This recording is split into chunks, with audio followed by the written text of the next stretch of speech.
everyone, and welcome to Inside Leather History, a Fireside Chat here at the bike stop in Philadelphia. It's April 12th, 2014. I'm Doug O'Keefe. I am the co-producer and the host of the Fireside Chats. These are produced with Mistress Joanne Gaddy and Christina Court, who is doing the filming of the chat.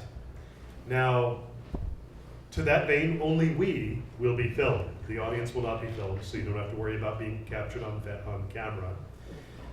These chats are a program of the Leather Archives and Museum at which they will be housed. I have a few questions for my esteemed guest, my personal friend that I met in Cape Town, South Africa in 2009, Jaco Lourens. Thank you. Okay. Big hand for Jaco. Thank you.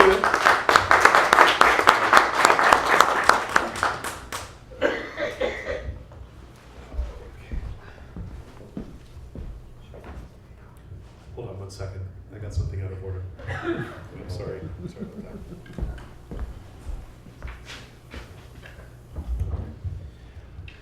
All right, let's start right at the beginning.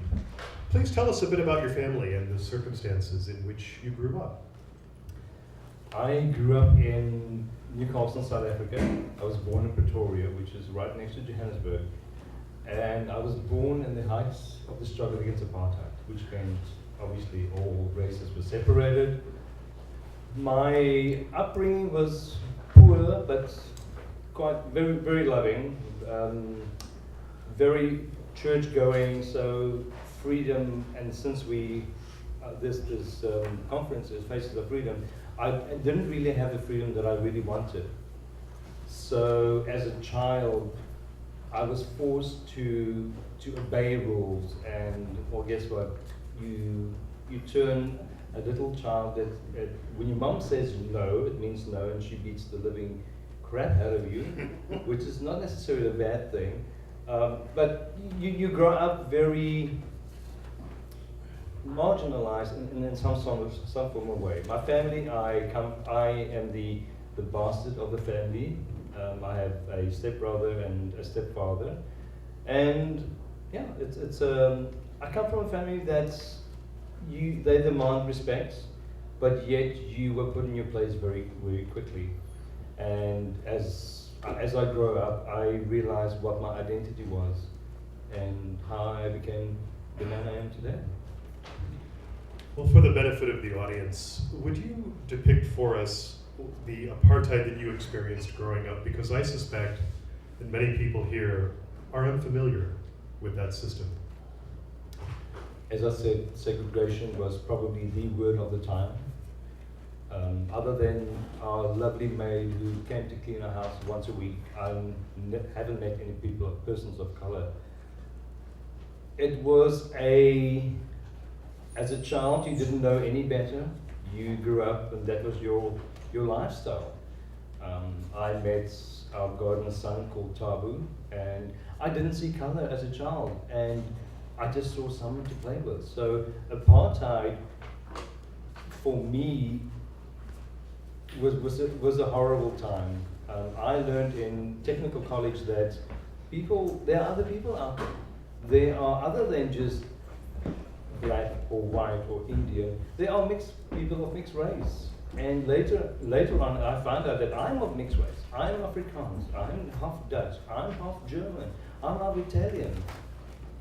How much more of a diversity can you get? So apartheid for me meant a very repressive time.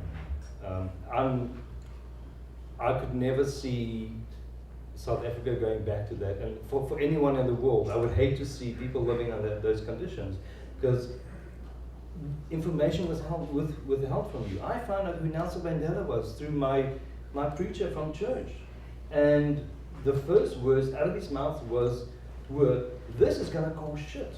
How can I look up to someone who is a preacher of your church?" And then he's explained to me who Nelson Mandela is, and he said he's a terrorist. He killed white people, so he's a bad man. So you learn to live under those conditions, and those we lived in a bubble, and we thought that bubble was perfect. And then apartheid was abolished. Life became better. You've depicted yourself as a rebel. How so? Ooh, that's a long story. As I said, I've always had a problem with authority. That's why I could never be a bottom again, ever. My family, my mother was the head of the matriarch of the family. What she said was law.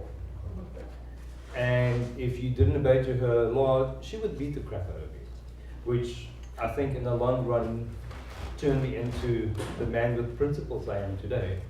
The rebel part came in when I was told not to associate with person over here because of his or her gender or because of his or her color. And I felt that I needed and I wanted the right to choose. Now, if you take someone's right away to choose, more than likely they will become a rebel and they will become obstinate. And that's what I became in life. I feel it's important that most of the time I have my own way, which is good. That's why I have boys and slaves. But the rebel part came when I need to stand up for my own rights. I need to stand up for other people's rights if they can't stand up. I believe in being the rebel, you get things done. You're not always the hero. You are more than likely the villain. And I'm happy to play the villain against Batman. Well, when we were preparing for this chat, you told me that when you were growing up, you didn't like other boys, you liked their dads. Would you please explain that for the benefit of the audience? Well, I've always been attracted to older men. I don't make an excuse for it. I've always said that we all have our choices. You make your choice. There's something within inside you that you like and you enjoy. I like older guys. I don't like them for their money. I don't like them because what they can offer me. I like them because it's me. I can't go against the grain. We all find something beautiful in a person. We're all different. Each one of you are unique, and you have unique fetishes and what you find attractive. I realized that I like my friends' fathers or dads. When I was in high school, when I dated a dad, and his son was in my class. So yes, I like daddies. Please tell us about your introduction to kink and leather. Now this is a good one. I was 8 years old, and my uncle bought himself a new motorbike. I remember being sitting on the carpet on the floor, and I heard this motorbike arrive, and I had to study or do some homework, and he walked in, and I saw this massive man who I thought was nice. I couldn't tell you what nice was. I just knew I liked him. You're 8 years old, you have no concept of sexuality.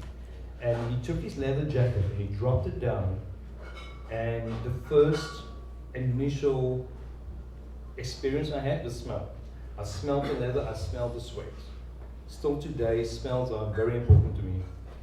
I tried to pick the jacket up and wear it, and it was so heavy that I thought, how amazing and how powerful is this man that he can wear a jacket so heavy and it smells so good. That's how my kink started. That's how I started liking leather. And I looked at him with adoring eyes. How can this powerful bearded man be so sexy? And as I said, the most important thing for me is smell. I love the smell of leather, and I still do today.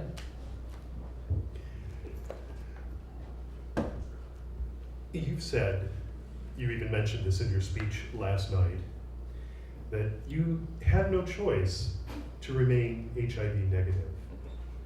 Would you please explain why you had no choice? Why did you not have that choice? Sure.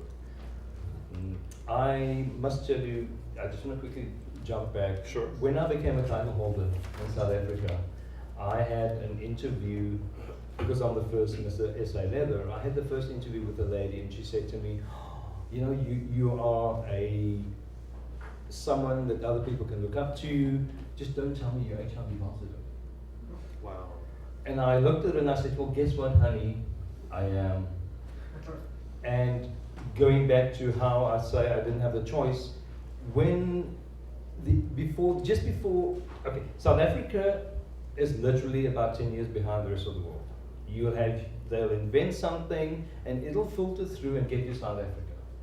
By the time the AIDS crisis happened in San Francisco and in the States, we knew there was a gay disease. We didn't know what it was. I remember a friend of mine asked me, have you been for your gay test? And I went, honey, yeah, I know I'm gay. I didn't know there was a test for it. I thought the test was in the back room a couple of years ago. The test was HIV, and I didn't know what it was called. The education we had in school, the very little sexual education we had in school was focused on heterosexuality. I was told to use a condom as not to get a girl pregnant. That's not going to happen with me. I'm not into girls. I love girls, but I'm not going to have sex with them. So it might be ignorance and stupidity on my side, but I went and had sex without a condom. And that's something I live with every day of my life because I live with HIV. Then when a time came for me to have my HIV test, I really thought that the people who were supposed to be in charge and taught us about sex education and STIs, they never really did their job because they didn't want to talk about people being queer, people being gay. It was just focused on heterosexuality. And therefore, condoms for me was a party trick. I would fill them up and chuck them at moving vehicles. You know, that was me as a kid. How was South Africa impacted by the AIDS crisis? It happened very quickly. My partner, who is now 67, has been HIV positive for 28 years. If he was here, he could tell you more. For me, as a person, as me living with HIV, it happened also quickly. All of a sudden, there were people being infected with HIV/AIDS, people dying. I unknowingly infected my partner. He passed away 5 years later. It happened really quickly, and it happened. I think because we watch America as a nation. We look up to America for, as I said, technology and everything else, and also with health. I saw the impact that the AIDS crisis did, and I saw the discussions that HIV/AIDS is not just a gay disease. It became a heterosexual. It became a disease across the board. So it wasn't just for gay people, and the impact very quickly happened when heterosexual people of color, especially in our Zulu community, they got infected with HIV. And for them, as a culture, homosexuality is a big no-no. So how can they get HIV/AIDS if it's a gay disease?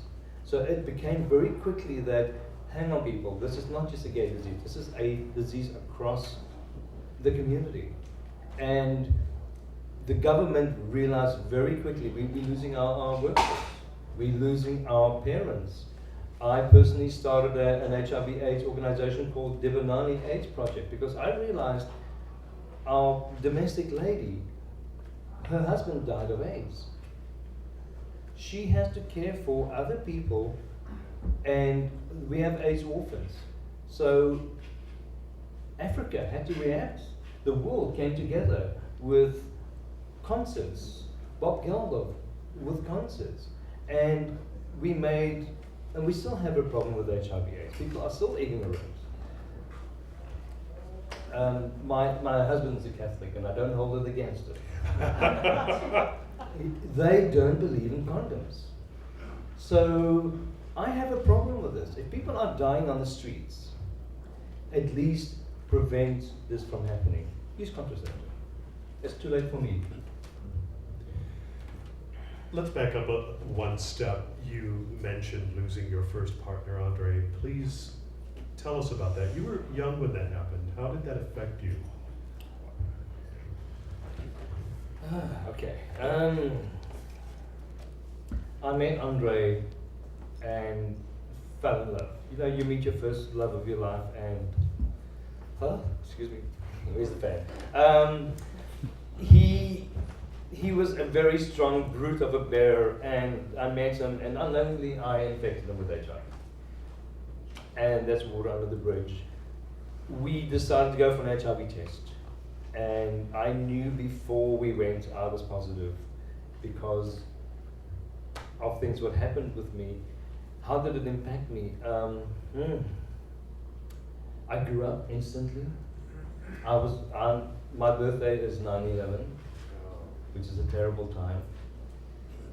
Andre died on 9/11. He died on my birthday, and instantly I grew up. I felt, because he was always the caregiver. He was always the one who said, I'm going to pay the bills. You hand your money to me and I will. I was the boy in the relationship. And all of a sudden there is this big brute of a man who gets reduced to nothing. And he passes. All of a sudden life becomes very real. And that's why I am so passionate about caring for people, passing on that energy of care to other people. So I literally grew up within a couple months. Where you see a man wasting away. Going in a slightly different direction at this point, you were the very first Mr. South African leather. How did that contest come about? How did you come to be in that position? I heard of a recon. Most people are on recon.